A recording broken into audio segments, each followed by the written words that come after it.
And welcome back to Sullivan's Backstage Pass. I'm here with Andy. Andy, thank you so much for being here today. Absolutely. Thanks for having me. So I scouted out what you sent me for your music, Okay. right? Yeah. And I love the amount of soul you put into your harp playing. Thank you very much. Yeah. How did you start in music in the first place?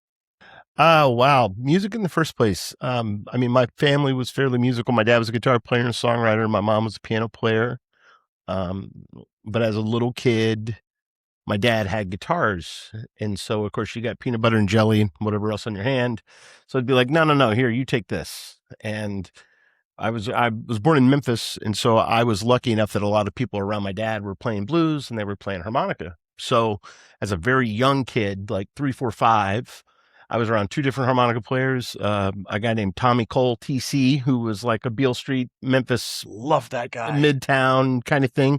But then there was another guy, and his name was Mark Sallings, and both of these people are passed away now. But my dad played with them in different bands. This crazy Mississippi musician, this guy named Coon Elder. They played with this guy, and they played with this other band called the Memphis Ribs. And so I kind of came to it natural, in the sense of being a little kid and being around bands, being around shows. And so all of a sudden I started having harmonicas around and, cut to being a teenager, and I started taking it more seriously. When I was like 17, 18, I had my arm broken. I got like a total random thing, walked down the street, jumped, mugged, total random act of violence thing. And when I got home from the hospital, there was a Little Walter record and some brand new harmonicas in my bedroom that my dad had gotten, because you can play a harmonica with one hand, So that was the thing. And that really kind of put me on the road to just taking it seriously. But I've had a harmonica in my life and in my mouth since I was 34 years old. Yeah. So then as you're starting, and that's one of those things that I love, are stories like that, because some people take that kind of an adversity and don't do anything with it. But take that adversity not only to survive it, but to continue that passion towards music is just a testament to how music is in your blood. Oh, yeah. And that's just it. I tell people, it's like the stuff that I realized when I was older about what I was around in Memphis as a little kid, unbelievable, being around Albert King and being around Rufus Thomas and, these huge superstars that to me were just like these guys that my dad knew, and we'd go see them play and, and I didn't know they were legends of music and stuff. And so I think that, to your point, that was kind of part of it is, especially in blues, it's adversity, there's hardship, and things weren't always easy when I was a little kid. Things weren't always easy for any of us, right? I mean, we've all got our own human condition stuff, but I think that stuff resonated with me because I was listening to blues in high school, everybody else. I mean, I listened to Wu-Tang Clan too, but, I was on a steady diet of Muddy Waters by the time I was 16, 17. So. And I'm curious, like, this is one of those things where I'm curious about what was it about the blues that drew you in? I mean, the emotion, the soul, the real deal, hit one chord. I mean, I'm such a Howlin' Wolf freak. I always joke when I was a boy, I was into Muddy Waters, but when I was a man, I got into Howlin' Wolf because it's a deep emotional thing. And I think to hear men especially show some vulnerability, show some emotion, that was something that I wasn't necessarily getting at home with having a fairly, I don't want to say machismo dad, but my dad was a good guy. He loved me and all that kind of stuff. None of these horror stories you hear from other people's parents, but it was definitely a iron fist, in a lot of ways. And so I just think I heard something in that resonated with me. And I don't remember who I heard say it. It was an older blues man. And he said, take it, understand that whatever you hear is the same thing that Robert Johnson heard. That's the same thing that James Cotton heard. That's the same thing that, Charlie Musselwhite heard. It's the same thing that whoever, and they put them on the road too to want to play blues. And that's the thing that we've kind of all got in common, I think, as musicians, especially who are drawn to blues. There's something about that deep soul, pain, truth that you go, okay, I'm this is where I'm at. This is where I want to be into this. So, and I love the fact that if you go back far enough, most of your modern genres are tied to the blues in some way or another. Yeah.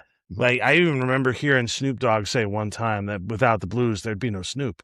Sure. Yeah. I think that people forget that all American music, it comes from a place of work rhythms. It comes from a place, jazz being started in New Orleans, that was started by, essentially freed slaves, people that came to find their freedom in a place after the Civil War, where drums were readily available, but maybe European instruments weren't.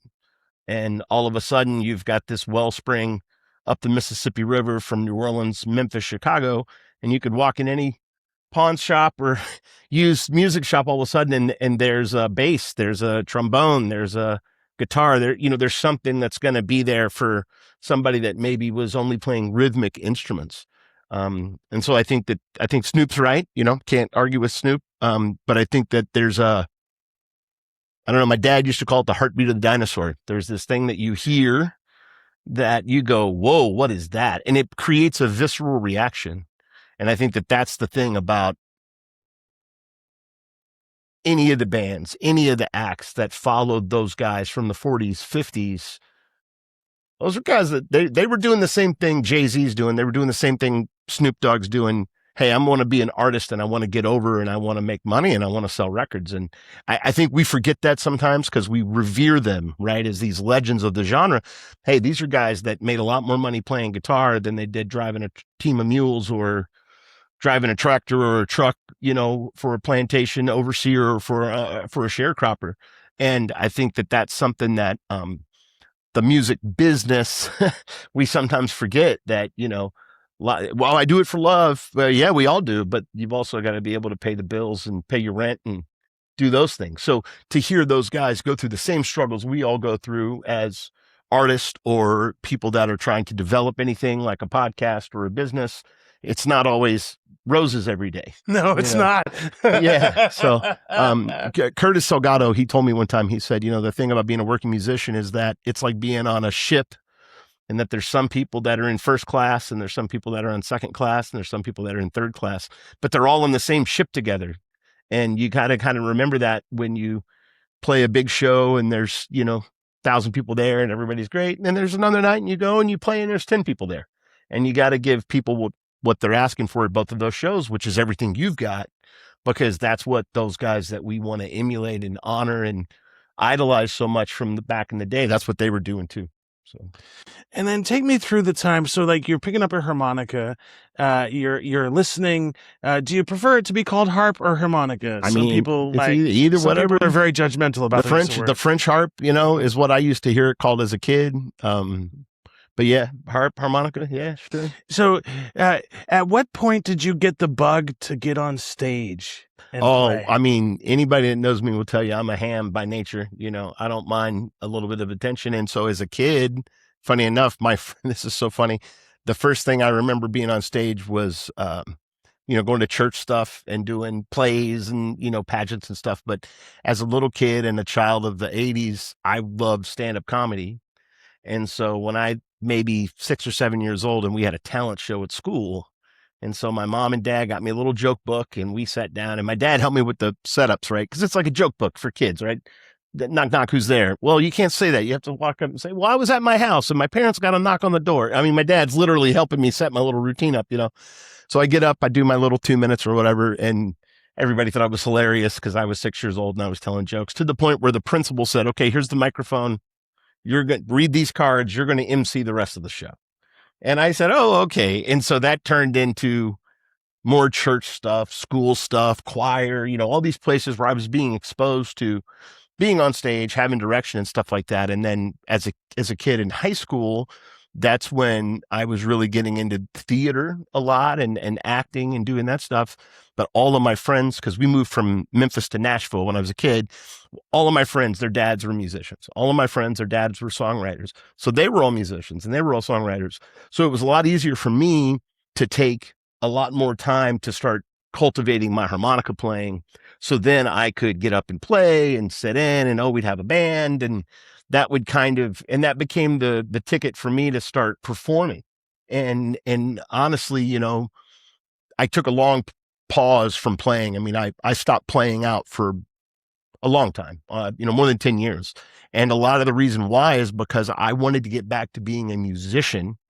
I'm here to play music as much as I want to entertain and perform. I think sometimes the performance outweighed what I was playing, if that makes sense. And it totally makes sense. And so I really, I just came back to gigging in 2023. I wasn't playing out for almost 10 years. And part of that conversation I was having with myself was, I want to be a musician. I don't want to necessarily. So when I get the bug to perform, I'd go watch a show or drive by the Blue Diamond and know the jam was happening or something. I go, oh man, I'd kind of like to be playing. Hey, you said playing. You didn't say be on stage. All right, go home, start doing the work again. It was, it's crazy. It's like I got tired of seeing it as performance because I didn't want to be a repeater. I didn't want to be a parrot. I wanted to have that thing that came from me that I was kind of trying to create and writing my original music while also trying to like honor this thing that I love so much, which is like traditional blues music, for lack of a better description, from like the West Memphis style, the Mid-South, West Memphis, North Mississippi style that I feel like I kind of emulate as a harmonica player. So that was the thing, is that I said, no, I want to be both. And I feel like that you can't, if you don't have the musical aspect, because then it's a little too performative, if that makes sense. So. Yeah, where you find yourself focused and worried more about the performance piece than you do the music piece. Which is important. I mean, it's a show. It's if somebody's paying money to come see a show, and I don't care if it's $2 or if it's $200, you got to act like they're spending $2,000 and give it everything you got and make that what you're doing. But to get up there and talk too much, or to get up there and shake a little too much, I want to strike the balance between the two and have some respect for the people who came before me that took their craft seriously, as opposed to, just there's a famous blues singer, and he said, I stopped clowning. If I want to clown, I'll hire one. And so it's that striking that balance between those two things, I appreciate that a lot. And I'm curious about the aspect, though, because like one of the things that I realized relatively in recent history is that there is a lot more to harp playing than people realize. Sure. That it's not just picking up a harp and just starting right. No, there's different, correct me if I'm wrong, there's different kinds of harps for different keys, different ranges. So how did you start to get the process of feeling all of those out? That's a great question. When I was a kid, you typically, when you buy a harmonica, you get a C harmonica. And so this is so funny, but anybody who's listening that's from the South or from the Midwest, they've probably been to a Cracker Barrel restaurant. And so when you're going through the checkout at a Cracker Barrel, when you get to the end of the register, they'd have harmonicas for sale. And you'd always see people picking them up, and, they're just C harmonicas, right? So the biggest lesson that you can tell any aspiring harp player is, hey, every song isn't going to always work with that C harmonica. Now, unless you're Howard Levy or Curtis Salgado or Paul DeLay or, some of these guys, Jason Ritchie, whoever, who are playing at a really high technical level, it works like a horn where you can, oh no, I know all my scales are on a C. I can play in all these other keys. So it wasn't until I got it back really in high school and I was paying attention, and I was really into Medeski, Martin, and Wood, the jazzy organ trio that, got some popularity in the 90s. And I remember the reason is because I could play along to a lot of their songs. And I didn't realize, there were some that were in G, there were some that were in, C, there were some that would work with this little harmonica. And then my dad, of course, being a musician, was trying to show me the circle of fifths and talk to me about, playing cross harp, playing third position. My dad was hip. He knew what was going on with that. So I'd say the biggest thing that people maybe don't understand about playing the harmonica in different keys and playing second position is that it's about your embouchure. It's about your mouth. And every key, the reeds are different weights, essentially. So the way you bend a reed on an A harmonica might not be the way you want to bend a reed on an F harmonica. And I like playing, people will tell you because they get the cat noise sometimes, but I like playing the high register harps the way that some of the old school guys did, that high register F, that high register E, it cuts through in a way for those guys that weren't playing amplified. So as a higher register, when you listen to those Elmore James records and he's playing an open C, Sonny Boy and Sammy Myers and stuff, they're playing an F harmonica. So it's kind of like, woo, but in the hands of the right person who's playing that stuff, that F harmonica can sound as smooth as an A harmonica. So yeah, that, and then with chromatic, I mean, my chromatic playing is still under construction, I'd like to say, because it's a whole nother bag. It's a whole nother level of scales and, again, embouchure, your mouth position. But I got into a car wreck in 2021. I got rear-ended and I got whiplash, and it actually really affected my jaw and my embouchure in a way that I had to work hard to get my natural tone back, because your tone typically comes from your chest and your diaphragm. But if you can't, make no, and it took me a little while. And so when I came back to really playing, I was struggling at times, and I had to realize, oh man, I really had to start over, almost like a white belt, in martial arts, and say, okay, I got to have this mentality that I'm, regardless of what I've done in the past and how many gigs I've played and all that kind of stuff, I kind of had to start over. And it was just to get my mouth and my jaw back to where I needed to be to do what I do. So, and one of the things that I appreciated about some of the songs that I was listening that you were featuring in is that you have this ability to adjust the volume of your microphone or of your harmonica, sure, so that when in certain parts you recognize that it's a background piece. In other parts, it's a solo in your face kind of piece. Yeah. Like, how did you sort of figure out that sort of depth? Because I would imagine that is not something that comes easy or without practice. It's gigging. I mean, like you're saying, there's no better practice for a working musician than playing gigs. And the idea that you're going to get up and you're going to play 30 minutes, 45 minutes, 90 minutes, 120 minutes, every single one of those sets, they have to be structured differently. They have to be set up differently and all those things. So sometimes, especially as a person who fronts the band, a lot of times I get so much enjoyment backing musicians and comping. And, a lot of times I go and I play with my bro Kivit Bednar.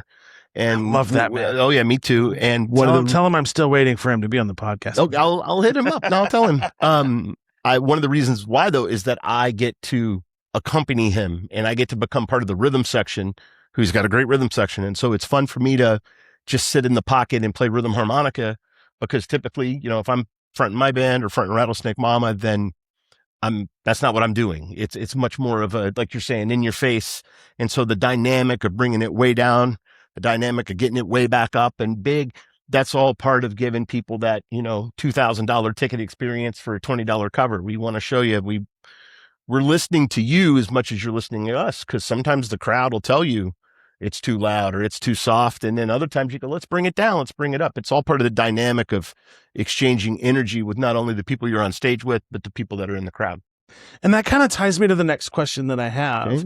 Okay. As you're playing and you're looking out in the crowd, minus the dancing, what are some of the things that you're looking for from the crowd that lets you know that they're digging your music? Well, I mean, the dancing is a main part. But I also, it's funny. I like to joke with some people that a lot of my blues playing and my performing was pre-internet and pre-cell phone, meaning that, I was gigging a lot from the time I was 18 or 19 until the time I was 29.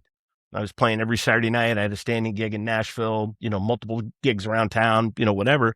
And so during that time, to get away from that and to come back, cell phones, and especially smartphones and Instagram. And so the biggest thing for me has been able to get past people holding their phone up. And I don't remember when we were playing a gig, I don't remember who with, but I was going, man, are they into this? I can't, it seems like everybody's on their phone.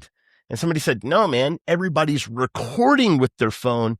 That means they're into it. And I went, holy cow. It was a real change of perspective, because back in the day, and any musicians that are listening will talk about this, but a lot of times you're playing a gig, you're competing with the baseball game. You're competing with the lotto poker machines. I mean, in a really weird way that it's an attention economy. So if you can see people who've been kind of drifting off and just maybe checking the score on the game, and then all of a sudden they're locked in, you go, oh, okay, I've gotten this person's attention. And so sometimes you've got to find that person in the room that isn't tapping their foot, isn't snapping, isn't clapping their hands. They just look like they're a million miles away.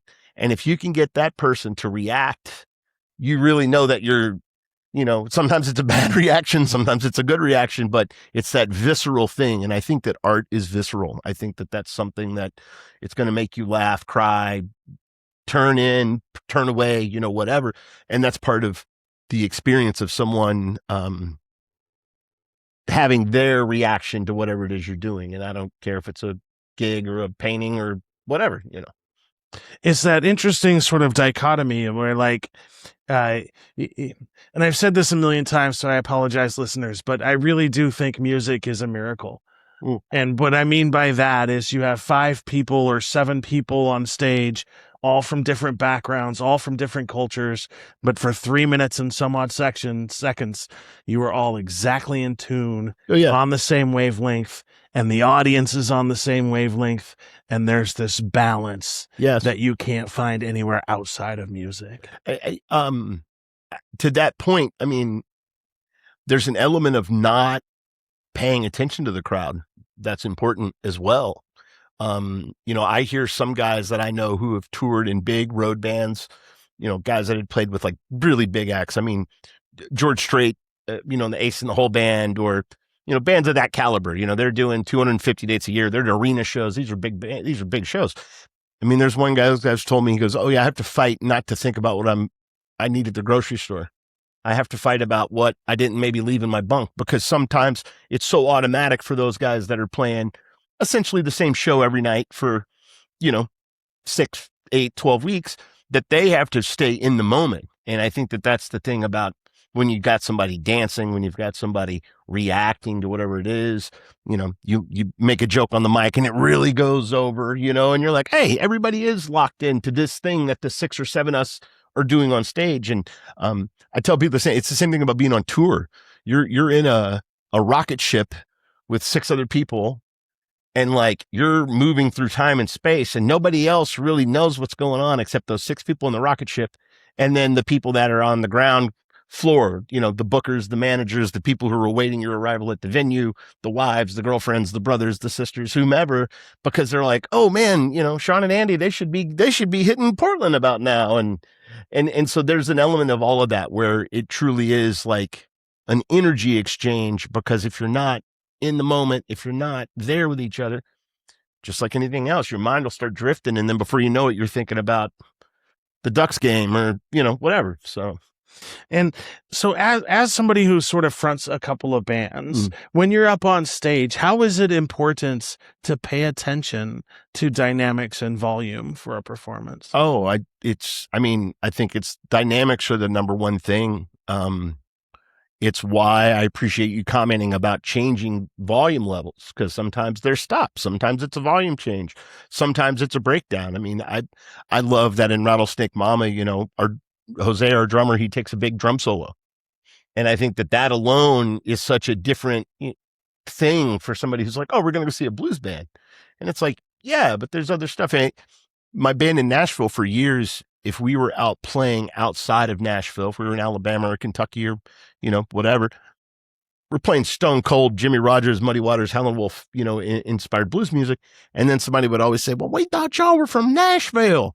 And we'd hit them with White Lightning, which is a George Jones rockabilly, number. And then we'd go right back into that stone cold, behind the beat, muddy stuff, just to show like, no, we're hip. We listen to this stuff. I mean, in the days of playing colleges, it was So Fresh and So Clean by Outkast was the big hit.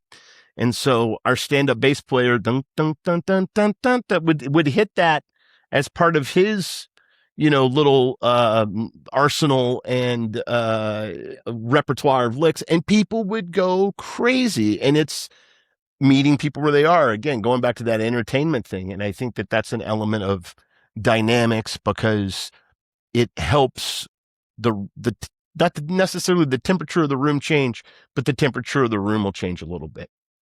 And sometimes it's all that shock is all you need to get them to sort of continue and stay with the end of it. Absolutely. And there's something, in Rattlesnake Mama, we do a number called Shake Your Hips, by Slim Harpo. the Rolling Stones. I mean, so many bands have covered that song. And when we start opening, it's got these real well-known, drum parts in the beginning where, it's coming in on the rim. And we call that the call to altar, right? Because everybody in the bar, everybody in the club, everybody in the big arena, it's like, as soon as they hear that, they go, oh, and I think that that's part of it too, is you've got to give people a chance to want to be in the room with you. And that's the other part about a good dynamic band, is that, you hear a lot of different stuff. It keeps your ear interested. And I think a lot of times the bands that I love, that's what they're doing, interesting stuff. Even if they're playing shuffles all night, even if they're playing in the same key all night, it's just interesting. And that kind of brings me to my next question too. So as you're playing, do you normally go with a set list, or do you kind of get an idea of what you're going to play and then match what the crowd is giving? Yeah, for the most part these days I'm using a set list. I've also, there's been plenty of nights and you go, let's throw this out. I mean, again, I go back to that. What are you doing over the course of a night? If it's 20 minutes, 30 minutes, 90 minutes, 120 minutes, there's sometimes in a set list isn't going to save you. There's sometimes, and you have to say, wait a minute, let's change the vibe. We've got all these dancers, so let's 86 this slow one, or we've done 3 or 4 fast ones in a row. We got this great dance crowd. Let's slow it down for a minute and let the dancers have a chance to not only take a little breather, but change their dancing style, change their dancing and how they're enjoying themselves. So yeah, it is about, I think a set list is good for a guide, especially if you're playing with maybe folks you haven't played with before.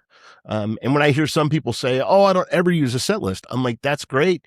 But as a harmonica player, a lot of times it's tough for me to maybe get some of my musical ideas across in the opening moments of a song when we need to come in, especially stuff that features a different type of intro or a different type of setup, because I typically have a harmonica in my mouth. So there's not a lot of me saying, we're going to go to the 4. We're going to, we're already kind of there with each other. So a lot of times a set list gives the people that I'm playing with a better idea of what I'm going to do.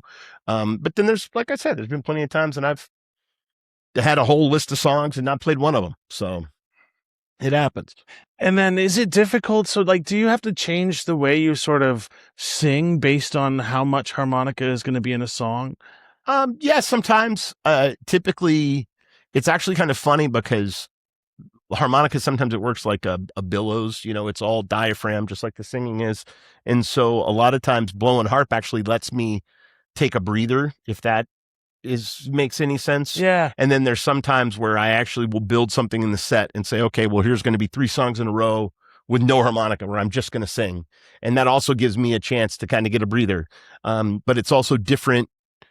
It's a different breather, like I hear artists talk about, or athletes talk about, you can run miles and feel okay. And then you get to the game or you get to the marathon and all of a sudden you're winded.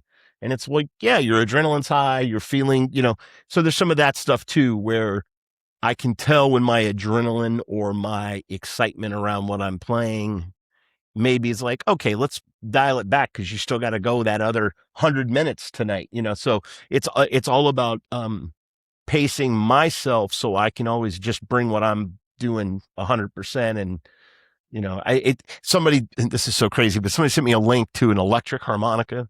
They've created this weird, it's got touchpad controls in it and stuff. And one of the things that they advertise is that they say eliminates breath noise. Wait.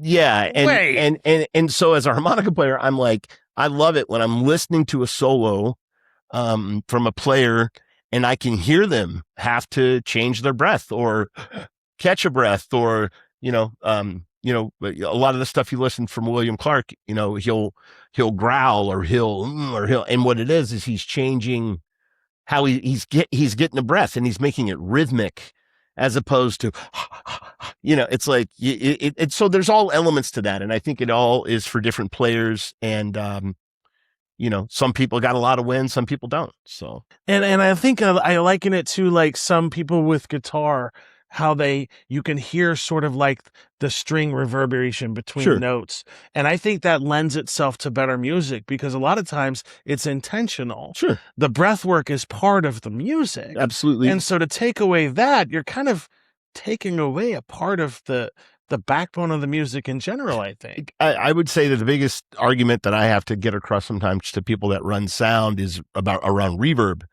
because singer, we don't want it totally dry and not interesting, so we want to put a little reverb on it. But as a harmonica player, if there's too much reverb, I start losing the ability to hear some of the tones of the harmonica. And so a lot of times I might want no reverb or a very small amount of reverb on my harp, and there's maybe more reverb on my vocals.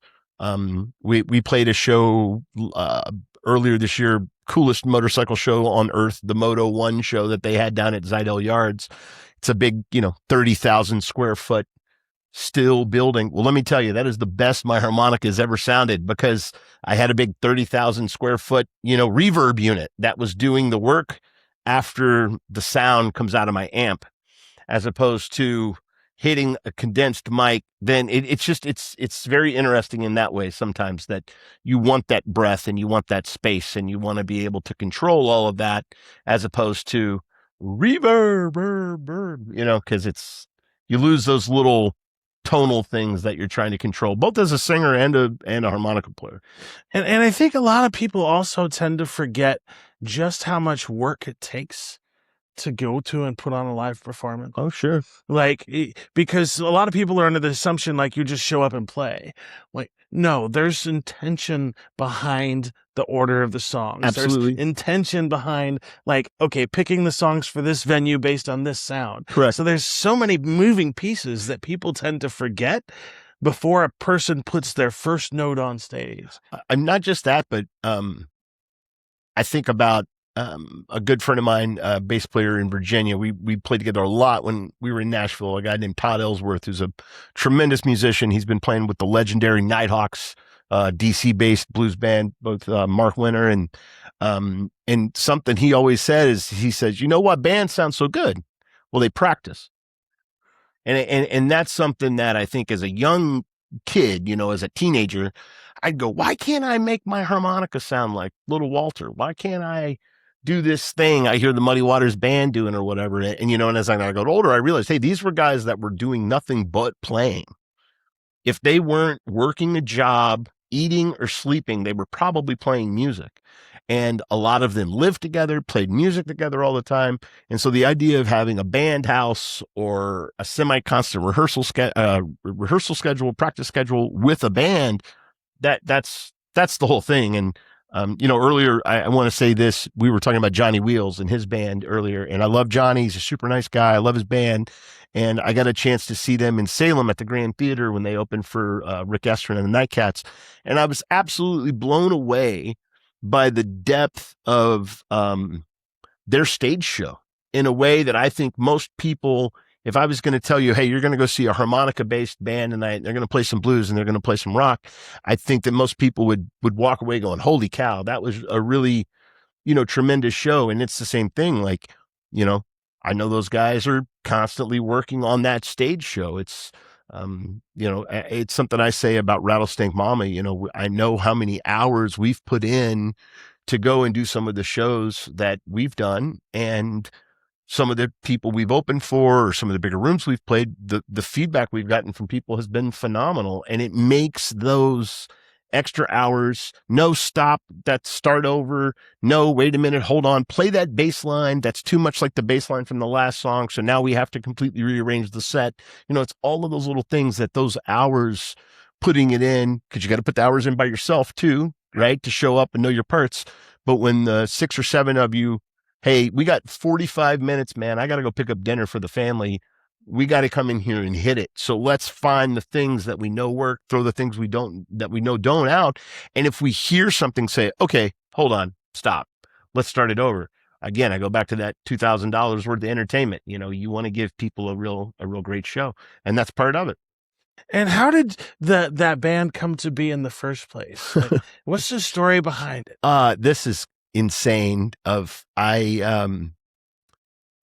all the things in the world, I was looking on Craigslist, because I'm a buy-sell trade dog, right? I'm always running around buying, selling stuff and trying to pay for all these harmonicas and stuff. And so I'm on Craigslist and I go to the little musician section, and it's always black metal, death, Scottish Highland bagpipe player needed. I'm like, oh, okay, well, that's not me. And I come on this ad, and it's a picture. And somebody says, I'm a blues drummer. Or I want to play blues drums. And I pull the ad up, and there's a picture of Peck Curtis, who was a drummer, who's most associated with Sonny Boy Williamson, the second Rice Miller, but he also played with a guy named Frank Frost in a band called the Jelly Roll Kings, and Sam Carr, who also played with both of those people.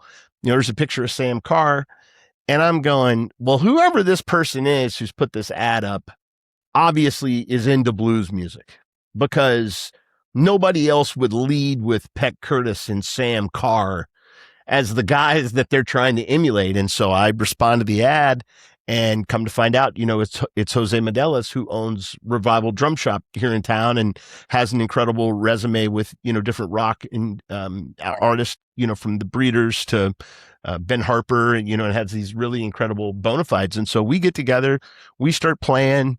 Nathan Trube comes in to play guitar with us, who's, an extremely well-respected, Portland musician. And we're all kind of looking at you going, man, this is fun. And we're jamming, and maybe we should find a bass player. And, and before maybe when I first moved here, because I've lived in Oregon about a decade. And it's the cool thing about social media, you can get on there and you can start making relationships with people before you come to a new place. And the first bass player that I kind of came across that I said, hey, I'd like to play with that guy, was Keith McCarthy, who's the bass player in that band. And then we rounded it out with another amazing guitar player named Alex Kallenberger, who plays incredible sonic driven stuff. And I think that it's given us a sound that, while it's really rooted in traditional blues, it also has these rock elements and these sonic elements that I've not really heard other bands do before. And the thing that got us all really excited to be in the room together, there was a great band in LA in the 90s called the Red Devils. And the Red Devils, when we think of Def Jam records, you don't really think about rock, and you don't really think about blues. You mostly think about rap and hip hop, right? They're the forefront, the innovators with Russell Simmons and oh my gosh, why am I spacing on? Oh my gosh! It's because it'll come to you. It'll come to me. It's Rick Rubin. So with Rick Rubin and Russell Simmons being at the forefront. Well, Rick signed two rock blues bands. One most famously being the Black Crowes, right? Who he wanted to work with and produce. But then he also signed these guys, the Red Devils, out of LA. And when you go and you can go on YouTube and you can watch tons of videos of this band, and they were really just dynamite. And I think that at the time, there were a lot of traditionalists who said, oh, these guys are wearing black t-shirts and jeans, and they're not shining their shoes, and they're not wearing suits, and they don't wear pompadours. And it was so different than what was going on in the traditional blues scene of the 90s. And that was a band that all of us really dug, especially me and Jose. And so we just got together and started jamming on that stuff. And, before we know it, it's like, hey, should we take this out of the basement? Yeah, maybe we should. And, and so we're playing gigs, and then we're opening for people, and then we end up making an EP. And, it just, I don't know, it really came organically. And one of the things that I appreciate Jose said was, I didn't want anybody to use their Rolodex, if people watching and listening know what a Rolodex is still. But the idea that any of us maybe could have just gone into our contacts and said, I'm putting a band together. Let me hire this guy and call this guy and see if this person is available. And instead, we really tried to get back into that thing that you hear so many people from 60s and 70s and 80s music talk about, which is, our first love was blues. And so for me, that's always been my love. That is my love. That's what I do. And so to get to work with other guys who are loving it as much as I always have, and it's been really rewarding in that way, because you're around some blues players and blues purists, and you start bringing up an artist, and, oh, I don't like that guy because of this. I don't like that guy because of that, whatever, it's your personal opinion. But then to meet some musicians who've maybe never heard a few of these different guitar players that are now like, oh my God, I love Jimmy Dawkins. I love Magic Sam. I love Johnny Littlejohn. All of a sudden we're starting to have real deep blues nerd conversations. And that's been really awesome for me, that I've really enjoyed that. So it's been fun to watch it all come together in that way. And I love that too, right? Because I have so many artists that are sort of like, off the norm that I so adore. Oh, sure. Like Fantastic Negrito. Like incredible. What? Incredible. What? And he's the nicest guy in the world. And like a lot of people who've been through real adversity, I don't know if you know his story, but he was almost killed in a fiery car wreck. This is an incredible story. He was supposed to be like the next Prince. He was supposed to be this next Sly Stone. He's originally from the Bay Area, and he got signed to a major label deal, like maybe through Universal, and put out one record. It was kind of tepid, and he got into a car wreck where the car caught on fire, and he was really injured. Show you how bad the music business is, kids. They went to see him in the hospital to tell him in person that they were dropping him from the label and letting him out of his contract as he laid in the bed to recover from these second and third degree burns, which affected how he played, how he sung. And he's a guy who had to go back and completely start over in a lot of ways. And now look at him, right? His latest album is fire. I mean, he's incredible. And I think that it just goes to show that, John Lee Hooker said, if it's in you, it's got to come out. And he's a guy who just took a very traditional, non-traditional path. Life got in the way. And I've been talking about Howlin' Wolf a lot, but I've been reading this great biography about Wolf, and I'm a blues history freak. If you ever want to sit down with somebody and really get weird into blues history, I'm your guy. We'll make that happen. Well, I think when you met my wife, she told you that I've got the Muddy Waters autism, right? Yeah. Because I want to start talking about Muddy Waters and Chicago blues and not stop. Well, so many of those guys had adversity that you can't even wrap your mind around, right? Yeah. Whether it was Jim Crow or whether it was just economic feasibility for whatever reasons. And, in this book about Howlin' Wolf, he didn't make some of these huge songs that we know him for, Smokestack Lightning, Spoonful. These are standards that not only built blues music, built rock and roll, right? There's a reason that Led Zeppelin had to give him and Willie Dixon a bunch of money. It's because they ripped them all off, right? So he was 40.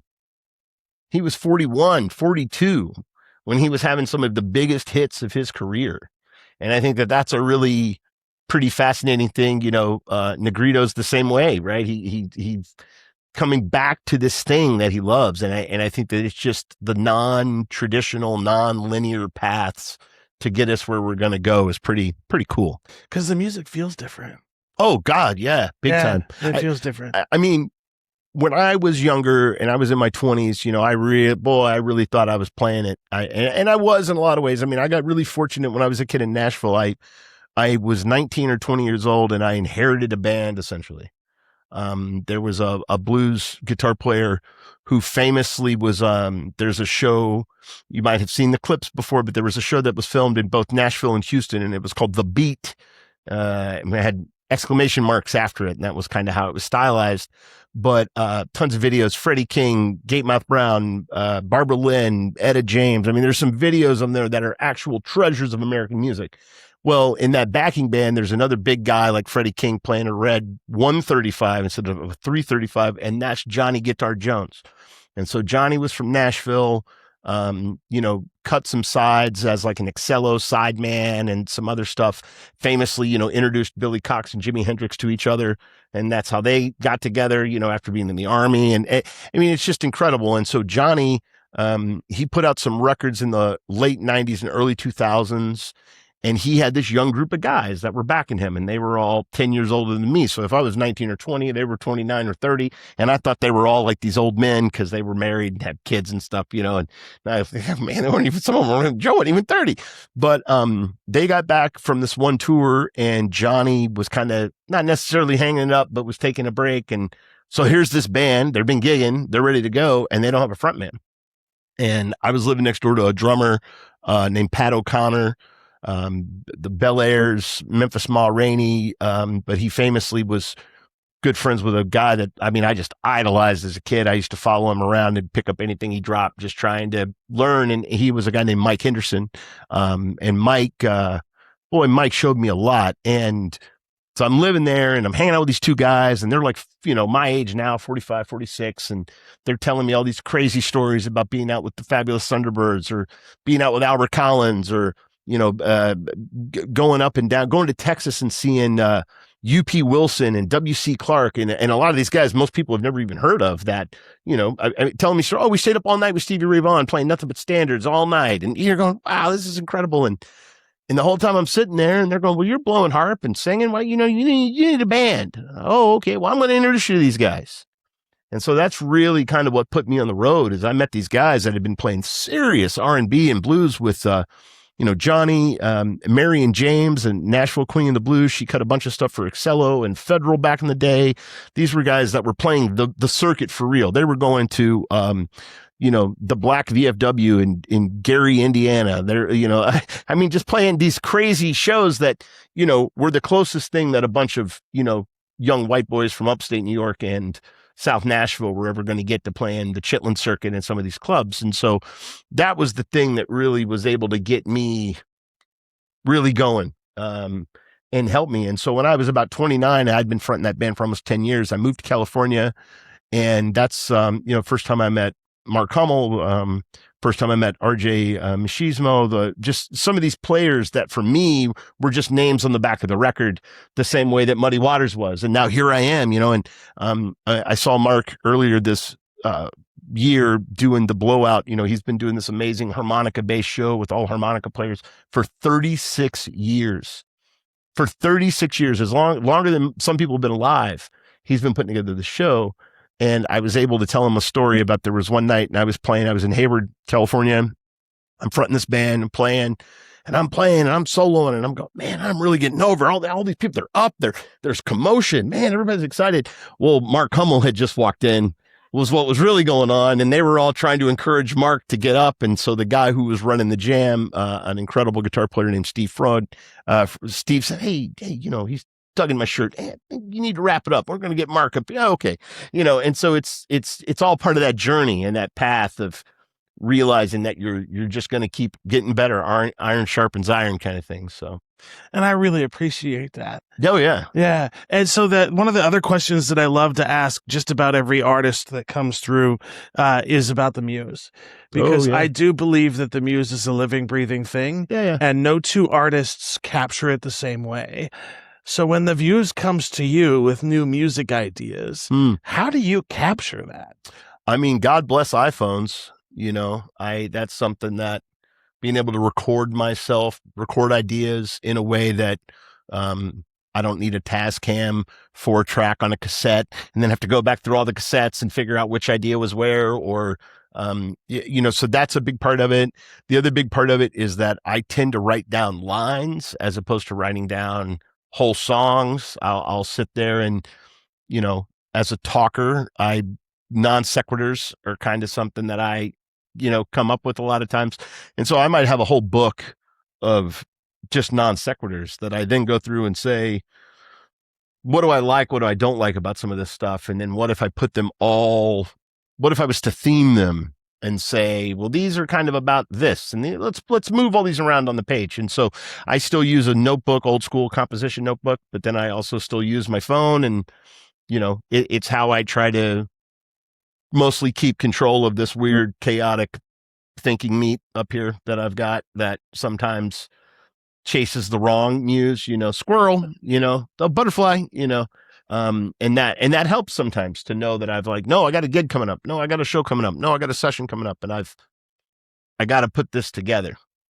And to anyone out there who doesn't understand music and the muse, the idea that if you don't capture it and don't write it down, you won't remember it is a legit thing. There's a famous interview with Paul McCartney about him hearing somebody play Yesterday, right? The most recorded song in human history. The catch is he hadn't written Yesterday yet. It was still at his house in his pad, just as an idea that he had. And it was a songwriter that he knew, and he walked up and he said, hey, what are you working on? I don't know. Melody came to me a couple nights ago. I've been trying to kind of figure it out. And he left. He was at this party and he left. He raced home because he realized he heard that melody the same night I heard it. Wherever it came from, however the frequency was that I picked up and just pulled out of the air. And he literally went home and started working on it because he said, no, it's out there for any of us to grab and take. And I go back to that thing that I was saying about whatever was in Robert Johnson is in these 15 and 16-year-old kids that I see wanting to learn how to play blues guitar. Whatever was in Little Walter is what I see in these guys that are 60, 70. They're retired. They haven't had time for music. They've raised a family. They have a career. Now they're completely dedicated. They're going to every jam. They're trying to pick up tricks. They're asking me. They're asking whomever. That's that thing that's in you as much as it is the thing that's out of you that you've got to find and pull out to have the inspiration to do the thing. And talk about the importance of band members getting along with each other. From your perspective, how important is it that you are a professional musician across the board, and then being a professional music extends to off stage as well as on stage? Yeah, I mean, absolutely. You don't want to be working with people who don't want to show up and have their gear together or have themselves together. The biggest issue that I see is, and this is in no way reflecting on the bands that I work with now, but over time, can't be smoking weed on the set break. You can't be having too many drinks before the show or on the set break, and that's just for me when I'm playing. And if I'm leading a band or fronting a band and I'm the band leader, I would expect the same thing out of other people. I can almost always tell when somebody's gone out and not necessarily gotten loaded, but maybe caught a buzz on the set break. You can just hear it. And sometimes it's great. Other times you go, maybe the time was a little off, or whatever. And that's their prerogative. That's their show and that's their thing. And that's what they want to do. But I know that, for my projects that I'm working in now, I like the fact that everybody shows up and knows their parts. I like the fact that everybody can self-produce, I think is the best way to say it. Just last night at rehearsal, I realized I just plugged into the wrong channel in my amp. I was going, something's wrong. Everybody's going, we can't hear it, but I could. And so the idea that I had to kind of self-adjust, halfway through rehearsal, and was happier with my tone, was happier with my volume, whatever. That's all part of being professional. I feel like no different if you're working in an office, if you're working in a retail place, if you're working whatever.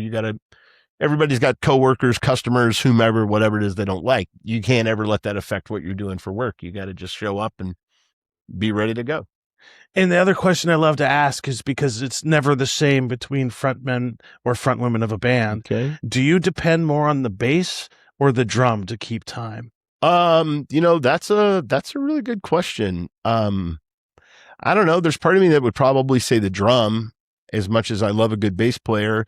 And I think as a harmonica player, I don't have a bass note. Like think about it. Like if you're playing guitar, you're playing bass, you're playing piano, you've always got kind of a bass line somewhere in your repertoire of the song, versus as a harmonica player. It's why I really pride myself on my rhythm playing, because I want to be able to lock in with the drummer, even if there's not a bass player there. And I think sometimes, I can hear when a harmonica player may be struggling without a bass player versus somebody who doesn't need a bass player to keep time. I prefer both, but I think probably with drum would be the place. And that's just for me, because I've worked on that, because I knew that was a hole in my game at one point, because I've had some great bass players and some great drummers I've been able to work with. So. And then as you're sort of like preparing for your stage presence, how important is it for even somebody who plays harp to have that time before a show just to warm up and get ready? I feel like as you get older, you got to treat the body better, and you've got to be able to have a process around stretching, getting loose, right? I mean, it's the thing about if you're fronting a band, you're standing for 45 minutes, you're standing for an hour, so just the idea that you're going to ask somebody to get up and stand for an hour and a half straight. Well, there's plenty of people younger than we are that you ask them to stand for an hour straight, they might struggle with that. I'm guilty. Sure. And so that's part of it. The other thing is, I got to have all of this working. I run my mouth so much that this is always pretty loose. I've actually taken to warming up more playing harp. I actually play a lot of chromatic when I'm warming up, and it's because it's so different than the diatonic with both my embouchure, my attack, everything that I'm doing, that when I get to the diatonic, it's like, I'm already warmed up. I'm already worked out in a way that makes me feel like I can then get up there and, go 12, 24, 26, whatever, blowing harp and not run out of wind. And, I had a kid come up to me. I was playing a gig right here in Multnomah Village, young guy. He told me he just turned 21. And he said, "Hey man, your breath control is incredible." I looked at him and I said, "Whoa." I was like, "Are you a singer?" He said, "No, I'm a rapper." And I thought, hey, he's right, because, you'd asked previously about, how much wind it takes, to do one or the other. And so sometimes when I'm thinking about my warm up, I'm thinking, where do I conserve wind? I try to stop talking after sound check. I try to find some space for myself to kind of get away and not necessarily, I don't want to say talk to people or be alone or any of those things, but I have to kind of go and get my mind right, because I was watching your interview with Joel Ashley, who's great, Love that great guy. harp player, great front man.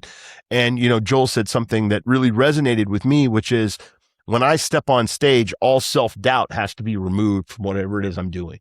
So regardless of whoever you are, you may be at the top of your game or just getting going, everybody gets butterflies. Everybody gets a little like, whoo, and so I've really been trying to channel that energy to say, what's the process in maybe the 10 minutes, 15 minutes, 30 minutes before a show where I'm really going to lock in.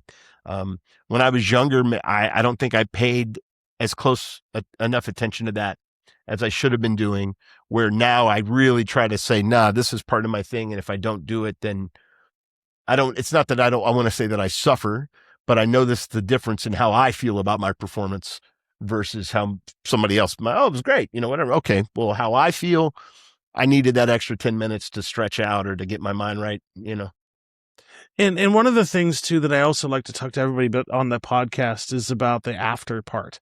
And what I mean by that is I still, to this day, because I'm a wallflower and I love to listen to the conversations of the crowd around me, hear from people in the crowd that they're too nervous to come up to somebody afterwards and say how much they loved the music. Sure. From an artist's perspective, how important is it that you hear that feedback, that people actually enjoyed the show? I want feedback, good, bad, or ugly. I mean, I was playing a gig last year, I think, and maybe even longer ago, but I kept introducing the band as the Too Damn Loud Blues Band. and it's because some woman had been walking by earlier and she said, that's too damn loud, and I was thinking to myself, wow, we're really not that loud. You might have just walked by at an inopportune time, but I think that's kind of part of it too, is that I want somebody to come up and go, I couldn't really hear your vocals when you sung this one part. Oh, wow. Really? Like, the sound guy didn't tell me that. And he was the person who was supposed to be doing the sound check or, mixing on the fly. So when I have people come up and they want to talk, I love it. One of the great things about Portland is you've got really high IQ and high EQ listeners. And you've got people, I was playing a gig and this cat came up to me and he said, hey man, I really like your band. I said, cool, thank you. And he said, yeah, it's like record store nerd blues music. Well, as a kid whose first job in my life out of college was managing a record store, the place where I would sit and go, well, who's this person and who's this? And I've never heard this record. Let me put it on. I mean, I got such an education running a record store, that when he told me that, I said, oh my God, that's amazing. And then come to find out he worked at Tower Records for like 20 years here in Portland, like at the old Tower. And it was like, right, because this is a guy who could hear that my covers were deep cut covers. My originals were being influenced by traditional blues music. And, some of the more traditional or well-known standards that I was playing, maybe I was trying to put a different spin on them. Maybe I was trying to take one of these weird, B-side 45s that nobody's ever heard, take that groove and add my own lyrics, or take some other lyrics and add them, from a more, well-known standard. And that's all part of the interpretation of the artist. So to have somebody come up and go, hey, you were blowing harp over, Cleo's back. And I go, oh, yeah, you're hip to Cleo's back. It's a cool groove, and that's what it's all about. I mean, that's why we're up there, so. And I guess the other question I have too is if you're looking back at your career, do you have a venue that stands out where like you got done playing, like this was a bucket list venue? Like this was so cool. I mean, I gotta say that the craziest thing for me, I used to go down to Mississippi a lot, and I would go to Memphis a lot as a kid. And being from Memphis originally, I knew all about Beale Street and all those types of things. And so to get to play, the Rum Boogie Cafe was a special thing for me. The Rum Boogie that was the home club of a real bad blues man who was really the real deal. And that was Don McMahon. You know, they call him Papa Don. And Doug and Rome are still around playing Beale Street. You know, I just saw a video of them backing Young Rel, the, you know, blues phenom, young phenom from Mississippi. And so to play the Rum Boogie, you know, that was a special thing when I was younger. To get to play the Blues City Cafe, that was a real special thing to be, you know, to know that I had played these two big shows in clubs on Beale Street. But, you know, for me, this is so crazy, but I was a kid and I went down to Mississippi and I went to somebody, his name was Otha Turner. And most people know Otha because he was a fife player, like you know, make these reed cane fifes. And I show up because I knew they were having a goat roast, which he would have at his house, these big goat roast where everybody in the community would show up. And at one point, you know, I'm young. I think I'm maybe 17 or 18. I'm really green. And I get up and I get to play with Sam Carr, who was Sonny Boy Williamson's drummer, and a cat named W.C. Gatlin, who he played on the Helena radio station the same way that the King Biscuit Time guys did. But then he also was a session guitar player on some of the Sun record stuff. He played with Billy Lee Riley, who's most famous for Flying Saucer Rock and Roll. And Billy Lee Riley was somebody who then later produced these records on Frank Frost and Sam Carr, the Jelly Roll Kings. And so that, I got to say, I played a lot of cool venues, but playing Otha Turner's birthday party in his yard while the chickens that we were going to eat and the goat that we were going to eat was being slaughtered was a pretty, that's something I can't ever go back and do again, you know? And so that was a really special thing for me. You know, locally, I've gotten to play Rev Hall, which was a big thing for me. I love that place. But playing Aladdin Theater here was really special for me. And a lot of the times my friends who tour, you know, with other musicians and other genres and stuff, you know, when they come through town, where are you playing? Oh, we're playing the Aladdin. Oh, we're playing Rev Hall, you know? And so it was fun to be able to talk to some of those guys and go, oh yeah, we're at the Aladdin. Oh man, it's great. And yeah, you know, and have that. And so that was really great. I'd say the Sellersville Theater in Sellersville, Pennsylvania, this old cool opera house, much like the Grand in Salem or the Liberty in Astoria. That was a killer venue to get to play. You know, you're out in the middle of like Pennsylvania Dutch country and it's nothing but like corn and Amish people. And then you go to this tiny little town that's like a historical tourist spot. And there's this cool old theater and they have a restaurant where they feed you. So it's real, you know, it's real like the merry band of gentlemen have come to town and we're going to celebrate that. And so that's another one that was a really special place to go and play. And I love that because those are those moments that you'll cherish for like the rest of your life. Oh yeah. You know, and it's like this last year when I was embedded with the Nicky Jones band. Yeah. And I got to be a part of their competition in Memphis.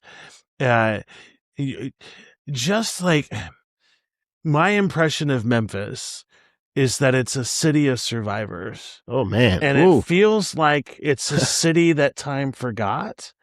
And sure. that the power structure just doesn't invest in that community anymore. Yeah, you know, man, we could have a whole nother podcast about Memphis, Tennessee. It's, I think most people, Portland, when I first moved here, one of the things I would tell people is that Portland actually reminded me a lot of Memphis in some ways, as much as Portland also reminded me of Nashville in some ways.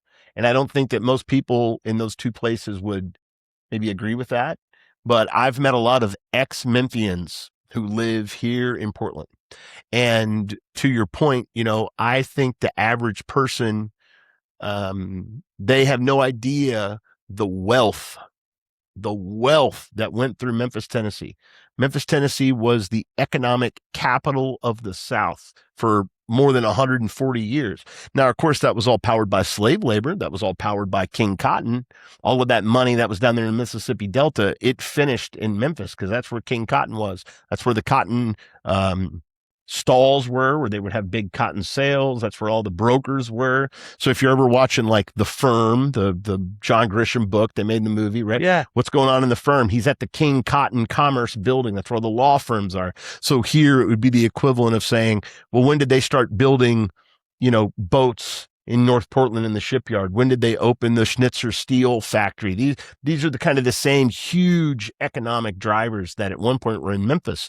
And I think that with Memphis, especially pre-war Memphis, there was still a lot of money in Memphis. And I hear people say two things, which is the two things that really changed the course of Memphis history was Dr. King being murdered and Elvis Presley dying, because those were two cultural icons of America, and they both were connected to Memphis in such a way. And so I think to your point about it being underserved by its government, the state government of Tennessee does not do any favors for Memphis at all. And unfortunately, there is so much race and class issues embedded in the way that some people in Tennessee see Memphis. Now, again, this is just my own personal experience as somebody who, spent one half of my life in West Tennessee and spent another half of my life in Middle Tennessee. And I've got my little Tennessee cup here, and you see that there's 3 stars on here. Well, they say that that's because there's 3 different parts of the state, and they're completely different from each other. And so I think Oregon is very similar to that. You have coastal Oregon, you have central Oregon, you have eastern Oregon, and it's all completely different. And of course, we could get into, are people from the valley different than people from southern Oregon, whatever. But I think that that's part of it too. And, one of the running jokes in Memphis is that Memphis is actually the capital of Mississippi, because that's the route. And so, when Yazoo City, Mississippi, Yazoo was named after, that was the Indian word for river of death. And so if you think about the Mississippi River going up what they call Little Egypt, well, that's from Cairo, Illinois, all the way down to Yazoo, Mississippi. It's this, it's this idea where there's all these little towns that were on the Nile and of the Mississippi, and all these things. Well, there's some truth to that, I think. And I think that as much money and as much economic progress moved through that place, it didn't stay with the people that it needed to stay with. It all got siphoned off to, these huge plantation owners or these huge cotton traders or these huge conglomerates. There's a reason why Brooks Brothers was so successful buying all that cotton from King Cotton up until the Civil War happened. It's so, and so I just think that when my mom lived in North Memphis for years out off of Jackson and Sumner Avenue. I've seen some things in Memphis that would make most people's hair stand on top of their head. And I just don't think some people grasp the difference between the haves and have-nots of the community. But I think people also don't understand that there's a lot of people there doing amazing things to keep the music, the food, the history of such a cool place together. And it's a lot like Portland in that way. And you could kind of feel that when I was there. Like, we stayed in an Airbnb that was not in a nice part of town. Easy to do. And I actually appreciated that we did that. Sure. Because it gives, I love whenever I go to a community or go to a new town, I want to soak in all of the areas, right? I want to see what's going on in the entire city. Sure. Because I love getting a pulse of a pattern. And in a city like Memphis, that pattern is there, where you see a definitive line between houses that are $1 million versus the houses that are like $10,000. I mean, my mom in the late 90s, they offered to sell their rental. Her and my stepdad rent a rental, and they wanted to sell it to them. And I remember they wanted to sell it for, like $19,000. I mean, it's just like the amount of money that somebody could probably, with enough foresight, say, I could come up with the cash. Give me a couple of years. I could have the cash to buy a house outright. Well, just out of curiosity, a year or two ago, I looked at my mom's old house on Zillow out there off of Sumner and Jackson, and that house just sold for $30,000. And so the idea when we talk about, how crazy the economic real estate, people are telling me, I paid cash for that. I bought this house for $190, $200, $220, and then they paid cash for $450, and I was able to do the, well, the house my mom would have bought gained $11,000 worth of equity over 30 years. And I think that, I was talking to a blues player, and I'm going to protect his anonymity in this conversation, but he had bought a house in Memphis, And he said, well, as long as Nike or in FedEx or in Memphis, I don't care, because I know that I'll be able to at least sell the house. And I thought, man, you better hope. You better hope. And I know that that's one of the reasons that I chose to move out to the West Coast. And I've lived here. I lived in California for a few years, so I understood the economic realities of getting past the Rocky Mountains and everything being more expensive, which is just how it works. That's just how shipping, trucking, logistics works. Memphis is one of the most centrally located places in America. It's one of the biggest. It's the reason that King Cotton was there. And so to go there now, it's been a while since I've been to Memphis, but to go back and see some of the places that I remember as a kid, just in the late 90s, that were thriving and really gone, going to neighborhoods where there's houses that have just been destroyed by the city, that have just been flattened. To your point, I think that I get angry when I see people who want to badmouth Memphis, talk down about Memphis, say it's a bad place. And I say, you've just never been there. You don't know. And you don't know, because, I can always tell out here when I meet somebody and they're from Memphis, because it's just a certain type of attitude. It's a certain type of and civic pride that I think might be lost on some people who haven't been there. And one of the things that I really appreciated the entire time that I was there was that it didn't matter which part of the city we were in. We were always welcome with open arms. Well, 100%. It's a different sort of communal support structure there, where the community really does its best to support the community, because the power structure doesn't as much. Yeah. I mean, we talk about, this is such a weird thing to talk about, but like, my mom and my stepdad were a mixed race couple. My stepdad was a third generation American who, their family was originally from Haiti. So he had a very unique perspective on being a Memphian, because he was somebody that had grown up in Memphis. And as much as he might have been into like blues music, he was also into Leonard Skinner and 38 Special and Hank Williams Jr., and all this other stuff that's just as much a part of the fabric of Memphis and Tennessee and Mississippi and Alabama and Arkansas as any B.B. King, Bobby Rush, Stax, Al Green, anything you want to talk about when we think about Memphis music, for lack of a better description. And so it was always interesting to be around his family, my uncles, my grandma the people. I mean, my grandma spoke French primarily. I couldn't speak to her. I could only know when I had done something wrong, because, kind of thing. And so to be around people who would traditionally just be cast aside as those are black people from South Memphis, it was like, no. Their experience living in Memphis is completely different than just like all of our experiences are. But for me, as a young kid, maybe I might be the only Caucasian in that whole scene for a day, a week, a month, ever how long. I never felt like I was not involved, outsider, not at all. It was always that I'm choosing to be there.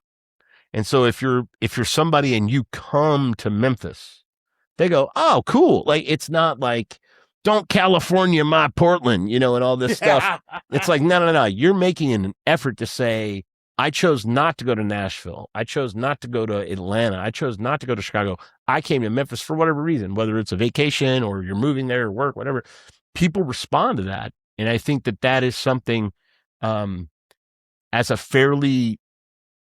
town that had a lot of travel and a lot of through travel, Memphis actually wasn't as transient as some of the other cities that were on the Mississippi. You had people that they live in Memphis, they stay in Memphis, they got generations of Memphis people. And there were, I don't remember where I was, but I ran into some people from Memphis, and this was like years ago. I was on the road somewhere, and we get to talking, and we start having this epiphany that, like, here we are talking about these things that most people wouldn't even understand or know of or whatever. We're all these miles from home, and we're getting to talk about this place that for us is really special. And so I think that for people in the blues community who maybe never been experienced or who've never been exposed to some of the things you'll be exposed to in Memphis, it's a great thing for you to go. Food, music, culture, For years on Beale Street, there was a band. I can't remember the cat's name, but the band was called Big Ass Truck. And they were all these guys who went to Memphis State, which is now called the University of Memphis. But these Memphis State guys, they did this version of "I'm a Ram," this famous Al Green song, and it's like horns, singers, organ. One guy's playing a banjo. Like they've got a rapper who does a verse during it. Like, and it was so indicative of Memphis music. Like, no, like there's such rich musical heritage here that isn't just blues, isn't just rap. It's everything. It's everything. And the other thing too is I really do have this firm belief that music venues and cultural venues have memory. Oh, and if you're a musician going through Memphis, it's impossible for you not to pick up and just have some of that culture and some of that memory imprint on you. I had a friend of mine. He called me totally out of the blue a couple nights ago. A guy I grew up with in Nashville. His name's Dustin Welch. He's a great songwriter. He lives down in Lockhart, Texas now. And we started, this is so crazy, but we started talking about, we were in Memphis one time playing a gig, and we might have even been there like with my dad, maybe like roadieing or something, because we were young, we were teenagers, and we were at the BB King's there on Beale Street, and we both knew that BB's actually used to be Pee Wee's Saloon, or where Pee Wee's Saloon was. Well, Pee Wee's Saloon, that's an old school Memphis spot from like the 20s, 30s. That's like one of the earliest, much like the Club Paradise, Paradise, as I say, Club Paradise, which was owned by a cat named Sunbeam Mitchell. Again, that's one of those rooms that for literally the last 50 years, they've had different acts. I mean, they've had BB King, they've had 666 Mafia, they've had Project Pat, they've had Al Green, right? Like it's that place where culturally Memphis music has always been. Now it's called like, the Annex venue, it's got some name just like generic venue or whatever, but it's still that place. What's his name? Dale Watson, the guitar player, him and his wife, they have brought a club back down on the state line called Hernando's Hideaway. Well, I remember hearing stories from my whole family. Oh, we're going to Hernando's Hideaway. Who's playing? BB King. Who's playing? Jerry Lee Lewis. Who's playing? Willie Nelson. Who's playing? Any genre you could think of that was just real American roots music, you were going to see it at a venue in Memphis. Mm-hmm. And we've been at this for over an hour now, so holy cow, yeah, right. It kind of flies sometimes. It does fly, yeah. So the one question I love also asking on this podcast is it is focusing on the younger generation that's coming up now and playing music. What do you say to them to where they don't give up? Because this is not an easy road. I mean, I think the number one thing I want to tell everybody is that everybody you idolize, the posters and pictures you got on the wall, the cats you're trying to emulate, the people that you really want to be the most like, they did the same thing you're doing right now. There is no shortcut. There is no secret. There's no pedal. There's no amp. There's no guitar. There's no microphone that's going to make you the person you want to be.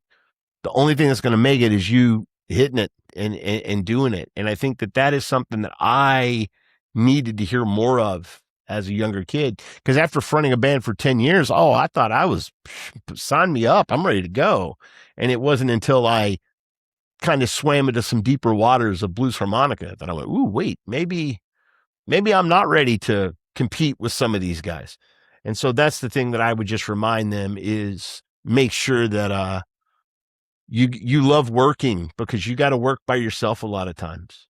And I think that's important is the work you're doing in your bedroom, the work you're doing in your rehearsal space.